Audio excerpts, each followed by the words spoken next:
récompenser 2 jeunes chercheurs israéliens et 2 jeunes chercheurs français ayant excellé dans leur domaine de compétences.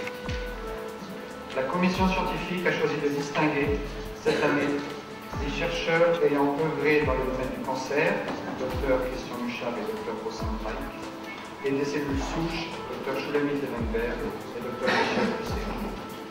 La Fondation a pour but de favoriser le rapprochement entre les peuples français et israéliens, et la commission scientifique a donc naturellement choisi de récompenser des chercheurs exceptionnels en début de carrière, car les relations scientifiques de demain se bâtissent maintenant sur du long terme et ne pourront que se fortifier dans les années à venir.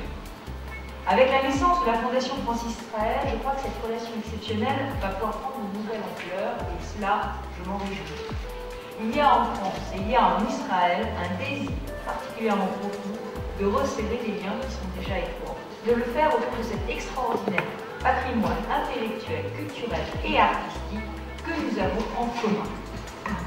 I would like to use this opportunity to really thank all the members of the foundation, the organizers, the ones who thought about the idea of promoting this interaction between Israel and France, and I really hope that this is the first step towards continued collaboration, continued interaction, scientific and in other areas, to promote the interaction between the two countries. So thank you very much.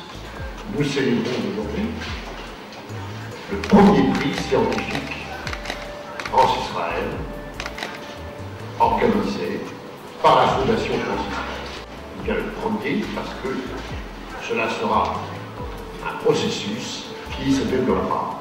Comme le rappelle souvent le professeur Cohen Tanuji, l'amitié qui unit les scientifiques français et israéliens est loin d'être une chose nouvelle.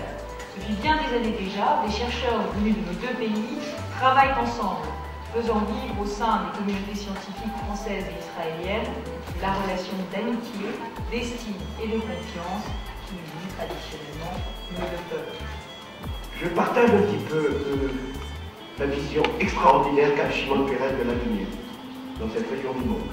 Il pense à un Proche-Orient où la collaboration scientifique, où l'entente entre les peuples qui vivent dans cette région permettront à cette partie du monde de se développer de manière extraordinaire. Et je suis persuadé que le langage universel qui est la science permettra aux hommes de se rapprocher et de dépasser les conflits violents qui nous opposent. C'est donc avec beaucoup d'enthousiasme que je suis aujourd'hui auprès de vous pour vous adresser mes très chaleureuses félicitations. Vous êtes de jeunes chercheurs talentueux. Votre dynamisme et votre jeunesse est pour nous un signe merveilleux de l'esprit de coopération scientifique qui vous anime.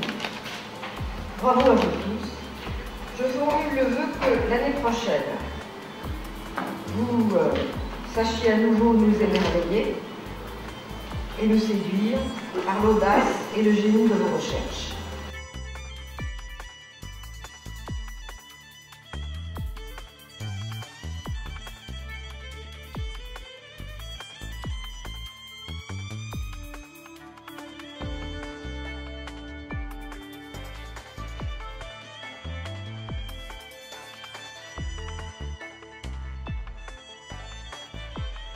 En choisissant de faire de la consécration de jeunes chercheurs particulièrement prometteurs l'une des premières cérémonies organisées par la Fondation Emmanuel Toutjeune, vous avez en effet parfaitement su mettre en lumière son objet même, devenir l'institution au sein et autour de laquelle se rassembleront demain les communautés scientifiques et françaises et israéliennes d'avenir et au-delà de notre peuple.